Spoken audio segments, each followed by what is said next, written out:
Abonnez-vous et cliquez aussi sur la petite cloche de notification pour ne rien rater de nos prochaines vidéos. N'oubliez pas de partager aussi la vidéo et de la liker. Afrique N24.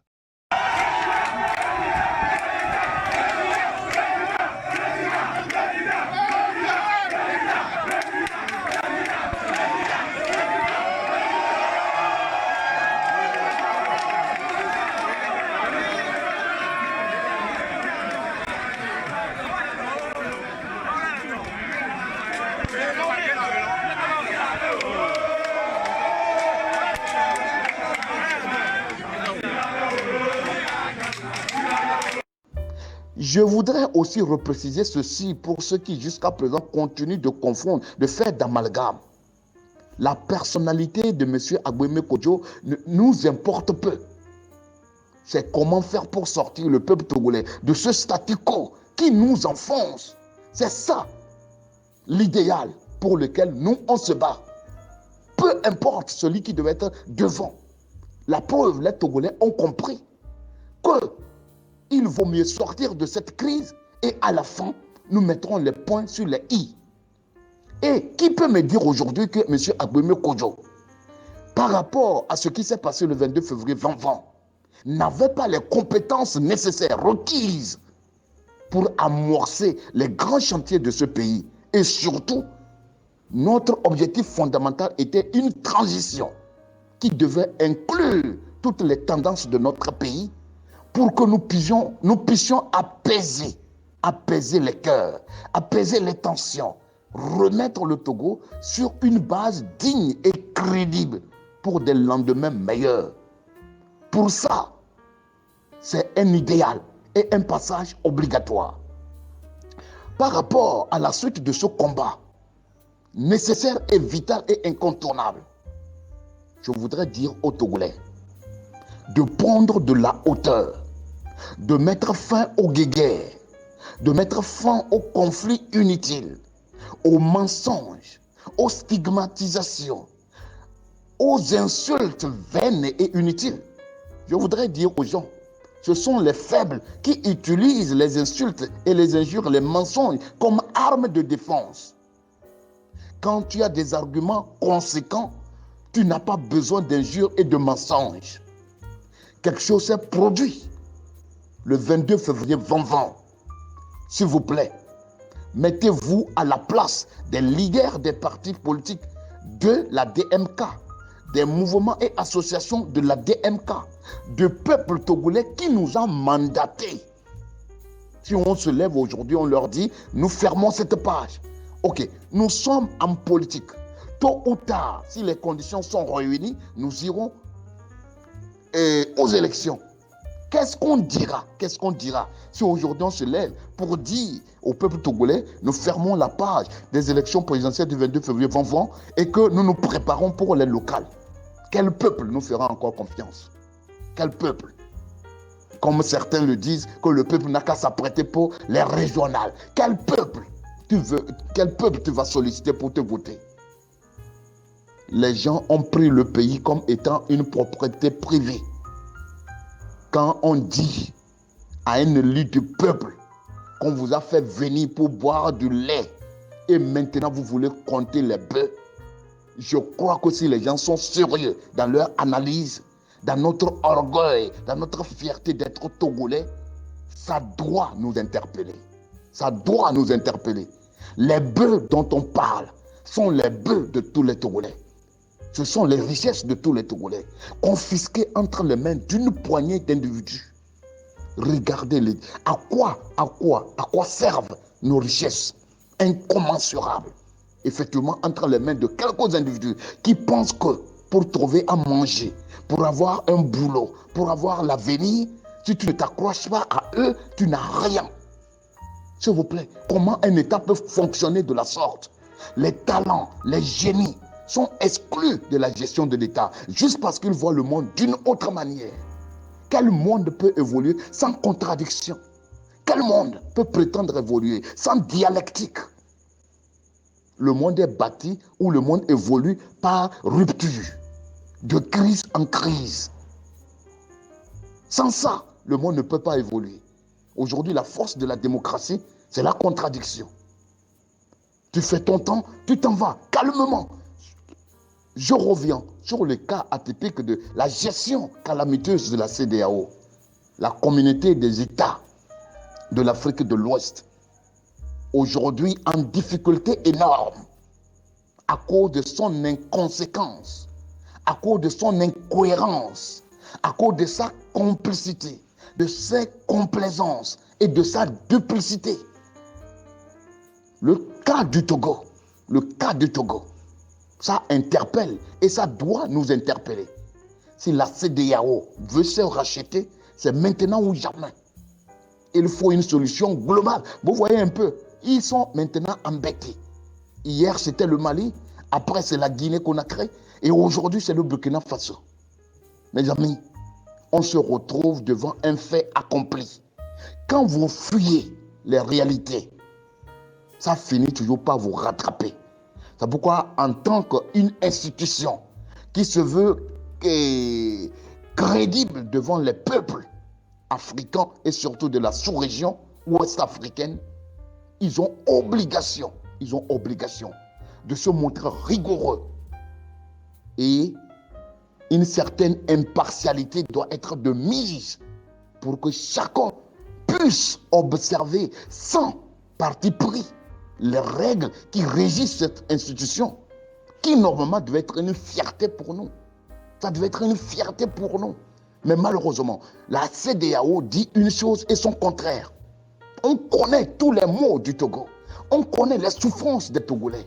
On connaît comment les gens ferment les yeux sur le cas, la situation sociopolitique du Togo. Un pays immensement riche, mais c'est le pays dans lequel les gens souffrent énormément. Je donne un exemple. Quand vous rentrez aujourd'hui au Bénin, tout n'est pas rose. Mais quand vous rentrez au Bénin, on sait où le pays va. Quand vous rentrez au Ghana, on sait où le pays va. Quand on rentre au Burkina, malgré leur insécurité, il y a des efforts louables. Le Burkina, par exemple, est sur son 7e échangeur. Jusqu'à ce jour, le Togo ne connaît pas ce qu'on appelle échangeur. En quoi le Togo pouvait envier le Burkina Faso? En quoi le Togo pouvait envier le Bénin? En quoi le Togo devrait envier le Ghana? Et ce qui est marrant, on trompe les faibles, que le Togo est un État en paix. Dans quel pays on peut être en paix sans progresser, sans se développer, sans trouver à manger, sans avoir de scanner, sans avoir d'hôpitaux, sans avoir d'infrastructures, sans avoir du travail pour la jeunesse? Aujourd'hui, tout le monde court vers la fonction publique comme c'était un passage obligatoire. L'État togolais, avec une population de 8 millions d'individus, ne peut pas recruter 100 000 individus dans la fonction publique. C'est-à-dire, la fonction publique, si nous analysons les choses, en réalité, ça ne rapporte rien sur le budget de l'État. En réalité, ce qui rapporte davantage et plus, c'est la création d'emplois. La création d'emplois, mettre l'accent dans les entreprises, mettre l'accent dans les usines, mettre l'accent dans les transformations des produits tropicaux. Créer des usines, créer des écoles dignes de ce nom, former des gens qui n'ont plus besoin d'attendre l'État avant de créer la richesse. C'est de ça il s'agit, s'il vous plaît. La Côte d'Ivoire, qui va au-delà de 20 millions d'individus, ils ont au moins 120 000 fonctionnaires. Je voudrais juste nous dire qu'en réalité, si le Togo était bien organisé, donner des chances égales à tout le monde, on n'avait pas besoin de la fonction publique pour avoir une vie décente et efficiente. C'est parce que les gens ont abandonné le peuple. S'il vous plaît, mes frères et sœurs, chers compatriotes, personne ne viendra construire ce pays à notre place. Ce que nous revendiquons est capital. Ce que nous revendiquons est capital. Un État ne peut pas progresser dans l'impunité. Un État ne peut pas progresser dans la partialité. Un État ne peut pas progresser dans la complaisance des institutions. Les délits les plus horribles au Togo, c'est les délits d'opinion. Les grands crimes connus de tous, on ferme la main sur ça. À la santé, je nous parle. Nous avons des détenus politiques, pas des moindres. des Togolais contraints de vivre en exil. Pourquoi? On forme une grande famille. On a obligation d'écouter tout le monde. Mais à notre grande surprise, il y a une forme de discrimination au sommet de l'État. Certains sont condamnés à être persécutés, à être écrasés parce qu'ils voient le monde d'une autre manière. Quelqu'un qui fait la politique, qui n'a pas pris une arme, qui n'a que ses arguments, ses idées, ne doit pas être persécuté. Au contraire, il doit être écouté. Donc, ce que je voudrais dire, la DMK ne fuit pas les dialogues, mais la DMK voudrait dire aux gens que nous ne négocions pas les dialogues si ça devient comme une faveur. Il faut des dialogues dignes, un dialogue digne de ce nom qui doit venir nous départager pour que dorénavant, les clauses, les décisions qui seront prises soient coercitives à l'égard de tout le monde. C'est devant nous ici qu'un individu, après l'APG, l'accord politique global de 2006, un individu s'est levé pour dire que l'accord politique global est devenu caduc. S'il vous plaît, dans quel état sérieux, avec tout ce qui s'est passé en 2005, et à la fin, il y a eu l'APG pour calmer les ardeurs. Et un individu s'est levé pour dire que l'APG est devenu caduc. Et effectivement, silence de mort.